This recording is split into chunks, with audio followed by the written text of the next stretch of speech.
결혼한 지 반년 조금 안 되었습니다. 저랑 남편은 당시 30살로 동갑내기 커플이었습니다. 남편은 군대 다녀오고 대학 졸업 후 취직한 지 얼마 되지 않은 상황이라 당시에 모아놓은 돈이 거의 없었어요. 저도 직장 생활은 결혼하던 당시에는 3년차, 현재 4년차로 경력이 어느 정도 긴 편이기는 하지만 사실상 일반 사무직이다 보니 연봉이 그렇게 높은 편이 아니다 보니 모아놓은 돈이 엄청 많지는 않았습니다. 제가 모아놓은 돈이 5천만 원이었고 친정에서 결혼한다고 4천을 도와주기로 했어요. 그래서 제가 9천을 해가게 되었고 남편의 경우에는 모아놓은 돈이 따로 하나도 없었지만 시댁에서 1억을 해주기로 했습니다. 남편이 모아놓은 돈을 가지고는 신혼여행 및 결혼식 비용을 하기로 했어요. 그러니 따지고 보면 남편이랑 시댁이 2천 정도를 더 해온 거나 마찬가지지요. 그런데 거기에 더불어서 시부모님이 노후자금으로 가지고 계신 돈 6천만 원을 저희가 따로 빌리게 되었습니다. 다행히 저희가 사는 지역이 서울은 아니고 이 지역 집값이 그렇게 센 편도 아니다 보니 그 돈이면 신혼집을 충분히 구할 수 있었어요. 그런데 이왕이면 빌라보단 아파트, 작은 평수보단 큰 평수, 조금씩 눈을 높이다 보니 신혼집을 구하는 과정에서 돈이 살짝 모자라게 되었습니다. 그래서 시부모님의 노후자금을 저희가 빌리게 되었던 겁니다. 사실 신혼부부를 위한 대출 제도도 잘 되어 있고 대출금리도 좋은 편이라서 그쪽을 알아보고 있었습니다. 어차피 결혼하자마자 아이를 가질 계획도 없었고 한동안 맞벌이 생활을 유지하려고 했기에 6천 정도 대출을 받는 게 저희 재정적으로 큰 부담이 되는 편은 아니었지요. 그런데 시부모님께서 저희가 대출을 알아보고 있다는 사실을 알게 되셨고 그러면 은행보다 이자를 더 싸게 빌려줄 테니 괜히 이자랍시고 은행 배불려주는 일 하지 말고 두 분 노후자금을 쓰라고 하셨어요. 저는 사실 내키지 않았습니다. 어떤 경우로든 가족끼리 돈으로 얽히고 싶지 않았어요. 저희가 빌려주는 상황이 아니고 빌리는 상황이었지만 제 입장에서는 그거나 똑같은 거라 생각했어요. 그런데 남편은 돈 한 푼이 아쉬운 상황에 절약을 할 수 있는 상황인데 뭐하러 거절을 하느냐 하면서 그냥 시부모님 돈을 빌려다 쓰자고 하는 겁니다. 이자를 은행보다 싸게 해주신다고 했지만 막상 돈을 빌리고 나니 은행에서 대출을 받을 때보다 0.2% 싸게 해주시는 거였어요. 대충 계산해보면 한 달에 7천 원 정도 되는 돈을 아끼게 된 거나 마찬가지입니다. 60개월 뒤에 갚기로 했는데 땅 파서 40만 원 안 나온다는 건 알지만 5년 동안 40만 원 아끼자고 은행에서 빌릴 수 있는 돈을 시부모님한테 빌리는 상황이 저는 석연치 않았습니다. 아니나 다를까 안 좋은 예감은 틀린 말이 없다더니 결국 이걸 문제로 이야기가 나오게 되었습니다. 시댁이나 친정이나 저희 신혼집에서 그렇게 멀지 않은 곳에 있습니다. 처음에 신혼여행 다녀와서는 당연히 친정과 시댁 둘 다 다녀오게 되었습니다. 맞벌이 부부다 보니까 둘이서 다 같이 쉬는 날은 주말 이틀밖에 없어요. 퇴근 후에도 시간이 있기는 하지만 보통 두 사람 다 일하느라 피곤해서 퇴근하고 나서는 보통 집에만 있지 활동적으로 어딜 다니거나 하지는 않는 편입니다. 연애를 적당히 오래 하기는 했지만 연인일 때랑 부부일 때 같은 데이트를 해도 다르게 느껴지잖아요. 거기에 두 사람 인생 중에 가장 깨가 쏟아진다는 신혼 때인데 말이에요. 그런데 쉬는 날이 되면 남편은 꼭 쉬는 날 중 하루는 시댁에서 시간을 보내고 왔으면 하더라고요. 집에서 가까운 편이니 평소에 못 찾아뵐 거리도 아니고 엄마 손맛이 그리우면 평일 저녁에 가서 저녁을 먹고 와도 되는데 꼭 쉬는 날만 되면 시댁에 그렇게 가고 싶어 안달이 납니다. 그렇다고 또 친정에 가는 걸 좋아하는 건 아니에요. 신혼여행 다녀오고 얼마 뒤부터 시댁에 거의 매주마다 가자는 식으로 나오기 시작했는데 처음에는 저도 별말 없이 잘 따라갔습니다. 시어머니가 우리 어떻게 지내는지 궁금하시대. 얼굴 보고 싶으시대라는 이유를 대면서 시댁에 가려고 하는데 그 말을 듣고 며느리인 제가 시댁에 가기 싫다 어떻게 말을 하겠어요. 그래서 처음에는 남편이 가자고 하면 그냥 별말 하지 않고 따라가게 되었습니다. 그런데 그렇게 한두 번 따라갔더니 그 후에는 그냥 이유도 없이 쉬는 날만 되면 시댁에 가는 게 일상이 돼버리더라고요. 시어머니도 처음 몇 번은 어디 가서 악덕 시어머니라고 말 나온다고 하면서 저보고 남편 옆에 붙어서 편히 쉬라고 하셨어요. 편히 쉬라고 해도 어찌 제가 시댁에서 편히 쉬어지겠습니까? 남편한테야 원래 결혼 전까지 지가 살던 지네 집이었으니 내 집인 것 마냥 두 다리 쭉 뻗고 소파에 기대서 앉아있거나 아예 소파에 벌렁 드러누워서 콧노래를 흥얼거리거나 하지만 편하게 있으라는데 그 자리에 앉아있는 제 마음이 얼마나 무거울지는 아실 분들은 아마 다 아실 거라 생각해요. 거기에 진짜 제가 아무것도 안 하고 있으면 시어머니가 저를 불러서는 이거 한 번만 도와줘라 하고 부르고 그거 해놓고 다시 쪼르르 거실로 가면 적어도 한 번 도와줘라 하시면서 결국 저한테는 겉으로는 쉬라고 하시지만 그 잠깐 사이에도 수많은 일을 시키세요. 며느리가 시댁에서 일하는 게 당연하다. 어른이 일하는데 어떻게 앉아서 쉴 생각만 하느냐 생각하시는 분들이 계신다면 어쩔 수 없지만 저 같은 경우에는 생각이 조금 다르거든요. 남편이 먼저 나서서 같이 도와줬다면 남편도 똑같이 일을 하고 있었다면 아마 저도 기분 좋게 불평불만 없이 같이 도와드릴 수 있었을 거예요. 그런데 지는 무슨 손이 없는 건지 발이 없는 건지 시댁에만 가면 자기 마실 물조차도 제가 떠다 줘야 했습니다. 한 번은 너가 떠다 마시라고 했더니 시어머니가 물 떠주는 게 뭐가 어렵냐면서 눈치를 주시고 아이고 다리야 하면서 무릎을 붙잡으시며 남편한테 기어이 물 한 컵을 떠서 가져다 주더라고요. 그래서 그 이후부터는 그런 눈치도 보고 싶지 않아서 제가 몇 번 떠다 줬고요. 남편이 그 모양이니 솔직히 그냥 도와드려도 될 법한 일들도 그렇게 기분 좋게 할 수 있던 상황이 아니었습니다. 일하는 것뿐만이 아니지요. 새삼스럽겠지만 시댁 가서 저희가 뭐하고 오겠어요. 재롱잔치 하러 가는 건 아닐 테고 결국 식사를 같이 해야 해요. 나가서 사 먹으면 당연히 계산은 저희가 합니다. 그게 아깝다거나 생각한 적은 없었어요. 밖에 나가서 먹으면 차라리 마음은 편합니다. 그런데 시어머니가 식사를 준비해 주실 때가 있어요. 그때도 편하게 쉬라고 하긴 하지만 양념 정도만 직접 하시지 사실상 음식은 제가 다 하는 거나 마찬가지입니다. 그 고생하고 나서 식사 준비를 해놓으면 어김없이 제일 맛있거나 제일 비싼 반찬은 제가 앉은 자리에서 최대한 멀리 떨어져 있지요. 밥상이 무슨 임금님 수라상도 아니고 솔직히 팔을 쭉 뻗으면 못 먹을 것도 없어요. 저한테서 위치를 멀게 하면 멀게 할수록 저는 더욱더 아랑곳하지 않고 팔을 최대한 뻗어서 집어옵니다. 아니면 남편 시켜서 저게 나한테 너무 멀리 있네 하면서 제 밥 위에 올려놓게 만들어요. 그러면 시어머니가 예를 들면 그날 LA 갈비를 해주셨다면 요즘 갈비값이 어쩌네 저쩌네 하면서 재료값 이야기를 그렇게 하십니다. 그러고 나서 주변에 있는 다른 반찬들을 제 밥 위로 집어주면서 이것도 맛있으니 먹어봐라, 저것도 맛있으니 먹어봐라 하면서 최대한 제가 LA 갈비를 못 먹게 그렇게 노력을 하세요. 어머님 딴에는 최대한 티 안 나게 잘해주는 척 명연기를 하고 있다고 생각하실 테지만 솔직히 제 입장에서는 그 의도나 속셈이 뻔히 보입니다. 그래서 저도 어머님이 제 밥 위로 다른 싸구려 반찬들 올려주시면 저는 이거 싫어해요, 저거 싫어해요 하면서 남편 밥 위로 올려주고 아랑곳하지 않고 갈비 집어먹고 그랬지요. 그런다고 해서 다음번에 바뀌는 게 있는 건 아니지만 적어도 집에 가서 속앓이는 안 하려고 그 정도 노력은 하고 있어요. 시댁에서 있던 일들은 저 혼자만이 아니라 이 세상 그 어떤 며느리분들도 다들 겪을 일들이니 그건 둘째 치더라도 저를 더 열받게 하는 건 남편의 태도였습니다. 제가 시댁에 가면 많이 불편하다, 고생 많이 하고 온다, 그런 거 알아달라고 하는 것도 아니었습니다.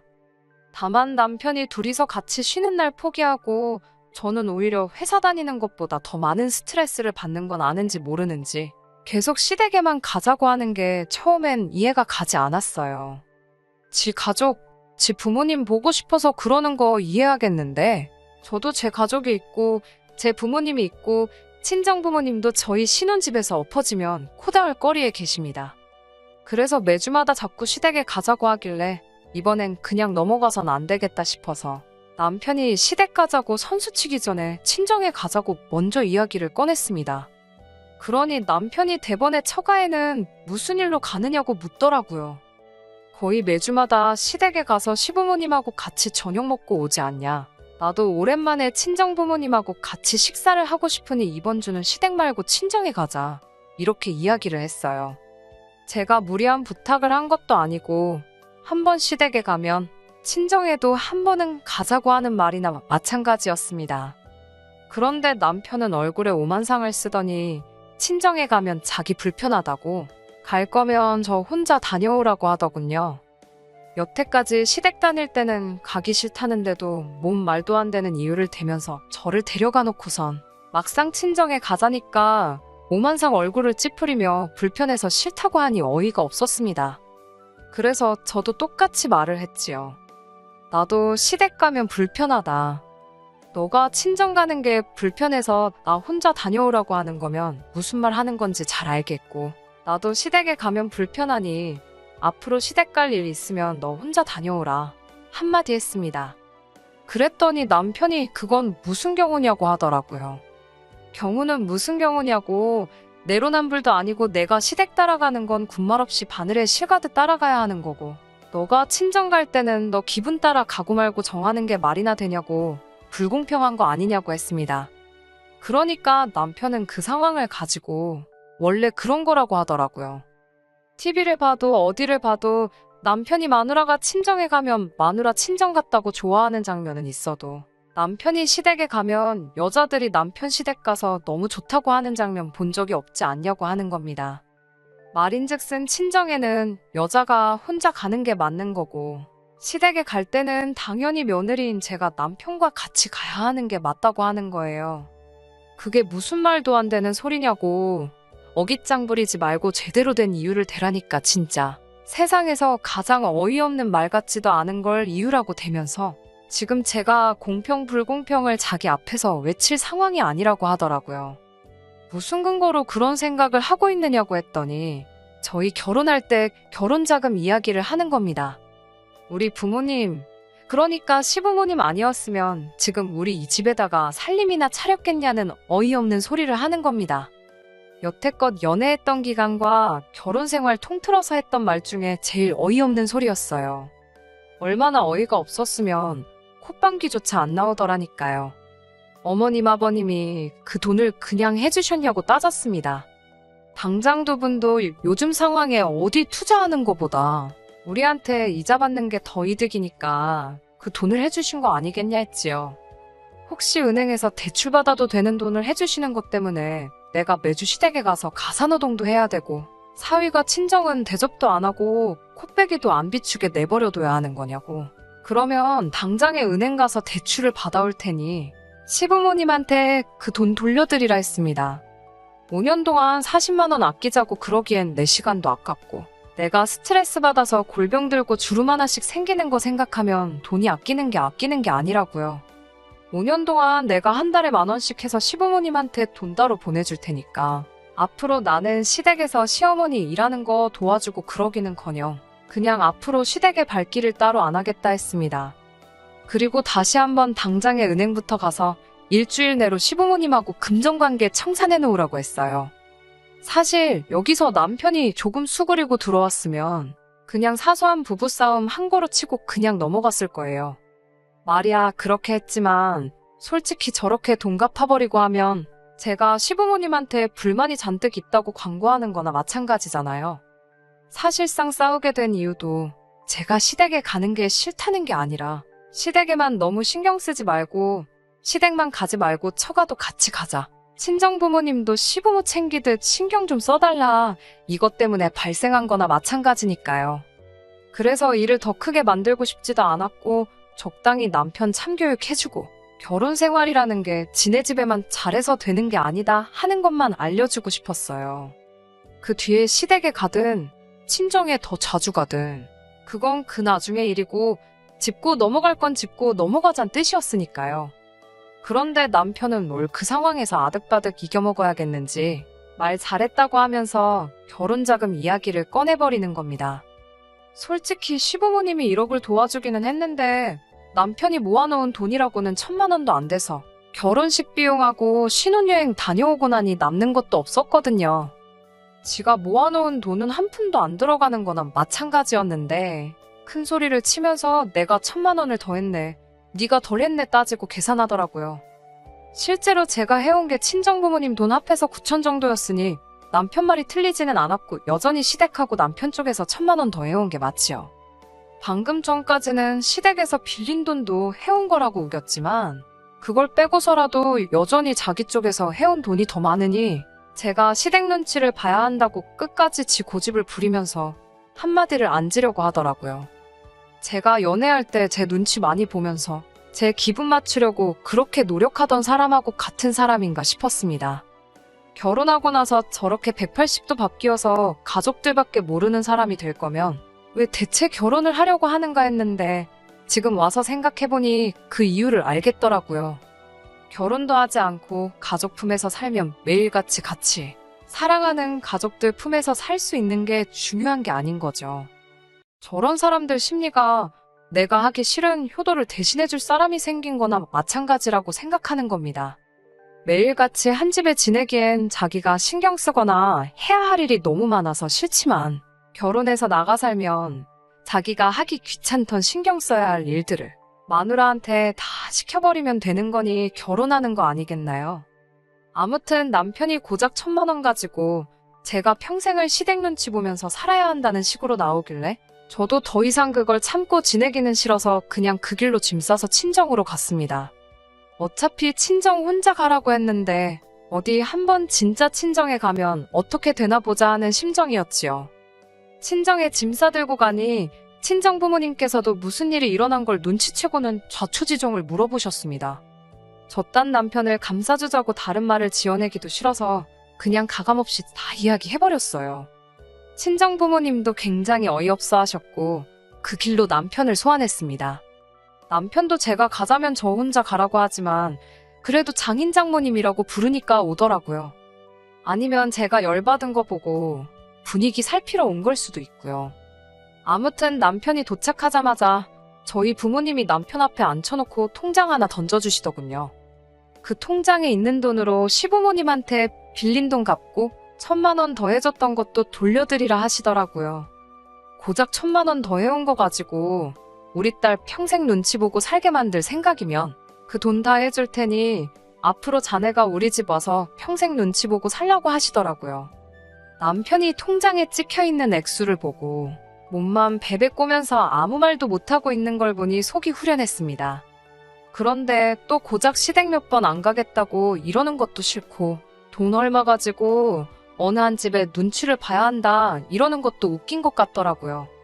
더 좋은 해결 방법이 있었는데 말입니다. 남편이 들고 있는 통장 낚아채가지고 그럴 필요 없다고 한마디 해줬습니다. 그리고 그냥 그 길로 시부모님한테 가서 돈을 더 빌리던 신혼집을 팔아버리던 간에 결혼할 때 우리 집에서 들어간 돈 9,000만 원 다시 준비해오라고 했어요. 그리고 이혼하겠다고요. 돈 얼마 때문에 이미 남편과 남편 집구석이 어떤 사상을 가지고 있는지 그 밑바닥까지 다 보고 온 것 같은데 뭘 저희가 모자라게 했던 돈까지 메꿔가면서 상황을 바꿀 노력이나 할 필요나 있나 싶더라고요. 이렇게 살아봐야 앞으로 돈돈돈거리면서 그걸 가지고 안 봐도 될 더러운 꼴 보면서 살게 될 게 뻔한데 뭐가 좋다고 계속 붙어서 그 꼴을 보고 있어야겠나 싶었습니다. 차라리 더 늦기 전에 재빠르게 이혼해버리면 저는 저대로 눈치도 안 보고 남편이 자기 하기 싫은 효도 저한테 떠넘기는 꼴 안 봐도 되잖아요. 거기에 남편은 남편대로 그렇게 보고 싶은 부모님 찾아뵙기 위해 주말까지 기다릴 필요도 없이 한 집에서 같이 살면서 매일같이 엄마가 해주는 밥에 좋아하는 반찬 먹으면서 지낼 수 있는데 결혼해서 못 볼 꼴 보면서 참아가며 같이 사는 것보다 하루라도 빨리 이혼하는 게 서로한테 더 좋은 거 아니겠냐고 했지요. 그러니 남편이 어버버거리면서 자기 장인 장모님 눈치 보다가 이대로 있으면 안 되겠나 싶었는지 아주 이마로 바닥을 뚫어버릴 기세로 죄송합니다. 제가 잘하겠습니다 하고 석고대죄를 시작하는 거 아니겠어요? 친정 부모님이 그런 남편 모습 보고 용서해줘라 그런 말은 안 하시고 저만 쓱 쳐다보셨어요. 아마 저보고 제가 스스로 결정을 내리라고 하시는 것 같았습니다. 그래서 남편한테 2번은 없다고 말하고 그냥 이혼하자고 했어요.